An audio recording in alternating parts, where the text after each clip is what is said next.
అందరికీ నమస్కారం. ఈరోజు మన టాపిక్ కాహల యోగం పైన విశ్లేషణ. కాహల యోగానికి సంబంధించిన శ్లోకాలు ఇవి. వీటి యొక్క భావం ఏమిటంటే, గురుడు చతుర్థాధిపతి పరస్పర కేంద్రముల నుండి లగ్నాధిపతి బలవంతుడై ఉండిన లేదా దశమాధిపతితో కూడిన సుఖాధిపతి స్వ ఉచ్చరాశులందున్న కాహల యోగము. ఈ యోగ జాతకుడు ఓజస్వంతుడు, సాహసి, మూర్ఖుడు, చతురంగ బల సంయుక్తుడు, చిన్న గ్రామాధిపతి యగునని చెప్పబడి ఉన్నది. ఈ యోగంలో చెప్పబడినటువంటి సూత్రానుసారం ఇక్కడ గ్రహస్థితి ఉన్నదని మీరు పరిశీలన చేసి చూడవచ్చు. కాకపోతే మకర లగ్నానికి కుజగురులు ఇద్దరు పాపులై వాళ్ళు ఏ భావాలపైన తమ ప్రభావాన్ని చూపుతారో ఆ స్థానాలు అశుభం చెందుతాయి కానీ శుభత్వం అయితే చెందవు.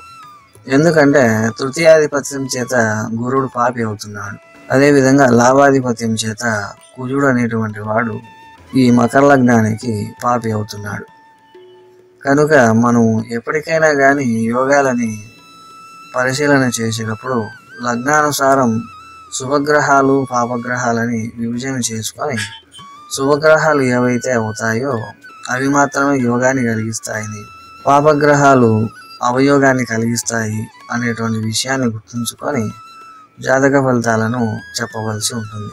ఈ యోగము ముఖ్యంగా గురువర్గ జాతకులకైతే అనుకూలంగా ఉంటుందని చెప్పవచ్చు. శనివర్గ జాతకులకు గురువు పాపి అవుతాడు కాబట్టి ఈ యోగము అనేటువంటిది యోగంగా కాకుండా అవయోగంగానే తీసుకోవాల్సి ఉంటుంది. దానికి తోడు చతుర్థాధిపతి కూడా పాపి అయితే శనివర్గ జాతకులకు మరింత అవయోగాన్ని కలిగిస్తాడు. ఈ విషయాన్ని మీరు పరిశీలన చేసి జాతక ఫలితాలని చెప్పవలసి ఉంటుంది. ఈ వీడియో మీకు ఉపయోగపడుతుందని ఆశిస్తున్నాను.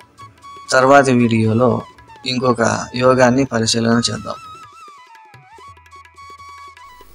ఈ వీడియో నచ్చితే మా ఛానల్ని లైక్, షేర్, సబ్స్క్రైబ్ చేయండి.